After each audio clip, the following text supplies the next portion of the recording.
आप सभी का हमारे चैनल पर बहुत बहुत स्वागत है। अगले टॉपिक की मैं बात कर रहा हूँ और वो टॉपिक है लेंस की क्षमता। इसका मतलब क्या है कि सबसे पहले हम बात ये करते हैं कि लेंस करता क्या है। तो ध्यान से समझना मेरी बात को। लेंस दो प्रकार के होते हैं, अभिसारी लेंस और अपसारी लेंस। अभिसारी जो लेंस है वो प्रकाश की किरणों को इकट्ठा करता है, क्लोज करता है, और अपसारी जो लेंस है वो प्रकाश की किरणों को फैलाता है। या दूसरे शब्दों में यूं कहूं कि जो लेंस है वो प्रकाश की किरणों को मोड़ता है। तो अब उसका प्रकाश की किरणों को मोड़ने की जो क्षमता है, उसे लेंस की क्षमता कहते हैं।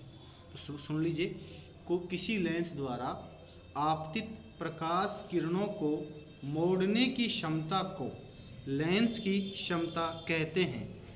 इसे P से व्यक्त करते हैं। क्लियर? देखो भाई, यदि किसी लेंस की फोकस दूरी मीटर में हो, मान लो कोई लेंस है उसकी फोकस दूरी मीटर में हो, तो फोकस दूरी के व्युत्क्रम को लेंस की क्षमता कहते हैं। इसे P से व्यक्त करते हैं। मतलब सबसे पहली शर्त क्या है कि जो फोकस दूरी है लेंस की उसको आप मीटर में कन्वर्ट करें। सबसे पहला मीटर में कन्वर्ट करने के बाद उस फोकस दूरी का व्युत्क्रम निकालें, वो कहलाएगा उसकी क्षमता, लेंस की क्षमता P कहलाएगा।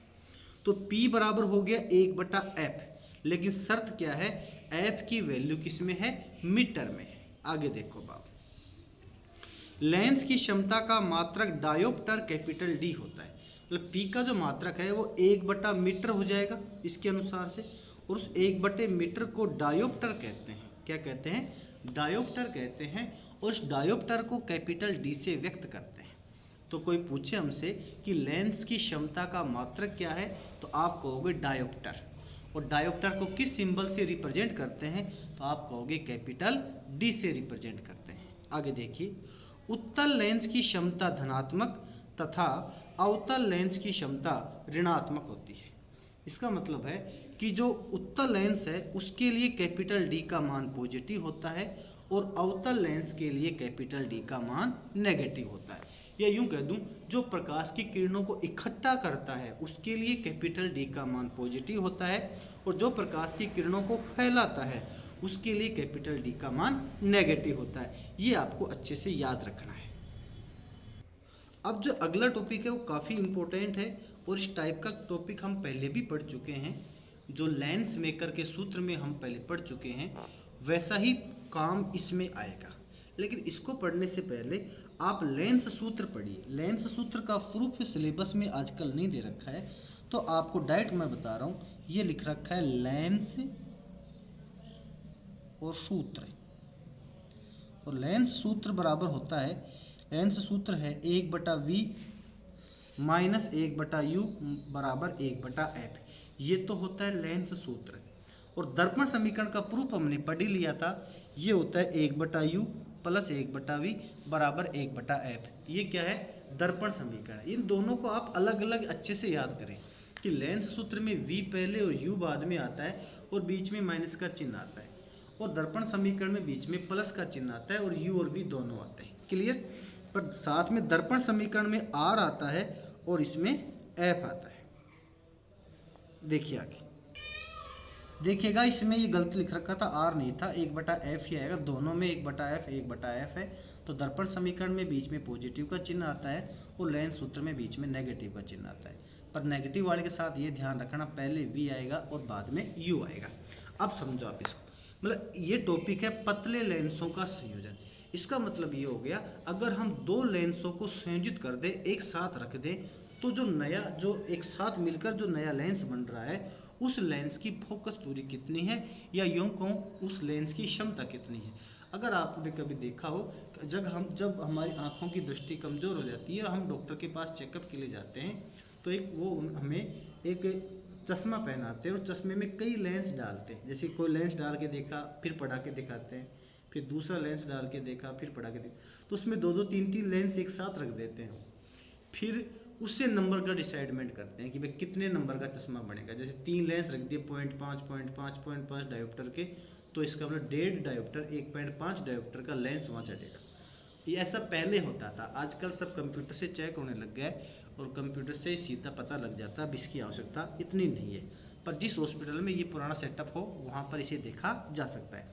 तो जब ऐसे दो लेंसों को, जैसे दो लेंस है L1 और L2, और अगर इन दोनों लेंसों को एक साथ रख दिया जाए तो अब जो प्रभावी लेंस बनेगा उसकी क्षमता कितनी होगी वो हम इसमें देखना चाह रहे हैं। समझो आप इसको ध्यान से। माना दो लेंस L1 तथा L2 है जिनकी फोकस दूरी F1 तथा F2 है। क्लियर? यदि केवल लेंस L1 उपस्थित है, देखो ध्यान से, मान लीजिए दो लेंस है यहाँ पर, अगर केवल L1 ही उपस्थित है, L2 नहीं है, इस L2 को हटा दो आप यहाँ से। जब आप L2 को यहाँ से हटा दोगे उस समय क्या पोजीशन बनेगी देखिए आप। तो यहाँ से कोई ये बिंदु बिंब है, बिंदु बिंब से कोई प्रकाश की किरण चली, यहाँ पहुँचते ही क्या हो जाएगी, अपवर्तित हो जाएगी, और अपवर्तित होकर वो प्रकाश की किरण यहाँ इस I1 बिंदु पर जाती है। किस पर जाती है? I1 बिंदु पर जाती है, इस प्रकार से इस I1 बिंदु पर जाती है, और I1 पर इसका क्या बनेगा, प्रतिबिंब बनेगा। या दूसरे शब्दों में ये कह दूं कि इस L1 लेंस के लिए O तो बिंब का कार्य करता है और I1 इसका प्रतिबिंब का कार्य करता है। पर जब साथ में यहाँ दूसरा L2 लेंस लगा देंगे हम, दूसरा L2 लेंस जब हम रख देंगे तो एक बार फिर इसका अपवर्तन हो जाता है इस L2 के कारण। फिर अपवर्तन हो जाने के कारण अब ये अपना मार्ग फिर छोड़ देती है और ये प्रकाश की किरण इस बिंदु I पर आकर इस किरण को काटती है, जिससे I पर क्या बन जाता है, प्रतिबिंब बन जाता है। तो कुल मिला के बात यह है कि L2 लेंस के लिए I1 तो बिंब का कार्य करता है और I प्रतिबिंब का कार्य करता है। मैं फिर मेरी बात को रिपीट कर रहा हूँ। L1 लेंस के लिए, पहले लेंस के लिए O तो काम करता है बिंब का और I काम करता है प्रतिबिंब का। L2 लेंस के लिए O काम करता है बिंब का और I1 काम कर, उल्टा बोल गया मैं। L1 लेंस के लिए O काम करता है बिंब का और I1 काम करता है प्रतिबिंब का। L2 लेंस के लिए I1 काम करता है बिंब का और I काम करता है प्रतिबिंब का। इससे दूरी, अब समझ लो इस बात को, यदि केवल L1 लेंस उपस्थित हो तो बिंदु बिंब O का प्रतिबिंब I1 पर बनेगा, जो मैं आपको बता चुका हूँ। लेकिन यहाँ L2 लेंस भी उपस्थित है, इसलिए प्रतिबिंब I1 लेंस L2 के लिए बिंब का कार्य करेगा, बिंब का कार्य करेगा तथा इसका प्रतिबिंब I पर बनेगा। अब देखिएगा ये सब दूरियां हैं, बिंब की दूरी को हमने U से लिख दिया, इस प्रतिबिंब की दूरी को हमने V से लिख दिया और I1 की दूरी को हमने V1 से लिख दिया है। तो ये बात यहाँ पर मैं स्पष्ट रूप से पहले की तरह लिख रखा हूँ। देखो आप ध्यान से कि लेंस L1 के लिए बिंब का काम O कर रहा है जिसकी दूरी U है, प्रतिबिंब का काम I1 कर रहा है जिसकी दूरी V1 है, और फोकस दूरी F1 है पहले लेंस के लिए। ठीक इसी प्रकार दूसरे लेंस L2 के लिए, ये L2 है, L2 के लिए बिंब का काम I1 कर रहा है जिसकी दूरी V1 है, प्रतिबिंब का काम I कर रहा है जिसकी दूरी V है, और फोकस दूरी इसकी F2 है। क्लियर? अब देखो आप यहाँ पे लेंस L1 लेंस के लिए, L1 जो लेंस है अर्थात पहला लेंस है, उसमें वही फॉर्मूला लगा दो, 1/V माइनस 1/U बराबर 1/F। तो V का काम तो यहाँ प्रतिबिंब का काम कौन कर रहा था, I1 कर रहा था, तो V की जगह I1 कर रहा था जिसकी दूरी V1 थी, तो V की जगह V1 आ गया, U का U आ गया और F का F1 आ गया। क्लियर? इसी प्रकार L2 लेंस के लिए वही 1/V, क्योंकि V का V दे रखा है, माइनस 1/U, U की जगह V1 दे रखा है, बिंब का काम V1 कर रहा है तो U की जगह V1 आ गया और F की जगह F2 आ गया। वही पहले वाला पैटर्न अपनाया मैंने सेम। अगर वो लेंस मेकर वाला फॉर्मूला आपको समझ में आ गया था तो इसमें आपको कोई दिक्कत नहीं आएगी। समीकरण 1 और 2 को जोड़ने पर दोनों समीकरणों को आप जोड़ दीजिए। जोड़ दिया मैंने तो 1/V1 minus 1/U plus 1/V minus 1/V1 बराबर 1/F1 प्लस 1/F2।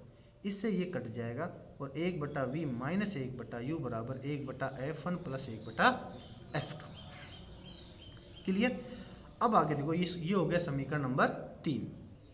अब ये जो है लेंस सूत्र है 1/v माइनस 1/u बराबर 1/f, ये जो समीकरण 4 बन गया। समीकरण 3 भी कुछ ऐसे ही बराबर था, समीकरण 4 में भी लेफ्ट हैंड साइड में यही चीज़ है। तो अब दोनों को बराबर रखें, हम तुलना करें तो 1/f बराबर 1/f1 प्लस 1/f2, या इसको मैं से लिख दूँ, अगर मैं यहाँ पर इसको f1 f2 लिखूँ तो ये हो जाएगा f1 प्लस f2, क्लियर। और यह f बराबर हो जाएगा f1 f2 बटे f1 प्लस f2। भाई 1/f बराबर ये है, तो f बराबर इसका उल्टा हो जाएगा जो समीकरण 5 है। यदि दो से अधिक लेंस जुड़े हुए हों तो क्या हो जाएगा, भाई दो लेंस जुड़े हुए थे तो 1/f बराबर 1/f1 प्लस 1/f2 था। अगर दो से अधिक लेंस जुड़े हुए हों तो ये हो जाएगा 1/f बराबर 1/f1 plus 1/f2 dot dot dot 1/f है, क्लियर। और 1/f वास्तव में लेंस की क्षमता के बराबर है, तो P बराबर हो जाएगा P1 plus P2 plus dot dot dot Pn। ये पतले लेंसों के संयोजन कर देने पर उनकी जो लेंस की जो क्षमता है वो उनकी क्षमताओं के योग के बराबर होती है। अगर अभी तक आपने हमारे चैनल को सब्सक्राइब नहीं किया है तो प्लीज़ इसे सब्सक्राइब कर लीजिए, क्योंकि इसी प्रकार मैं आपके लिए यूजफुल वीडियो लेकर आता रहता हूँ। धन्यवाद।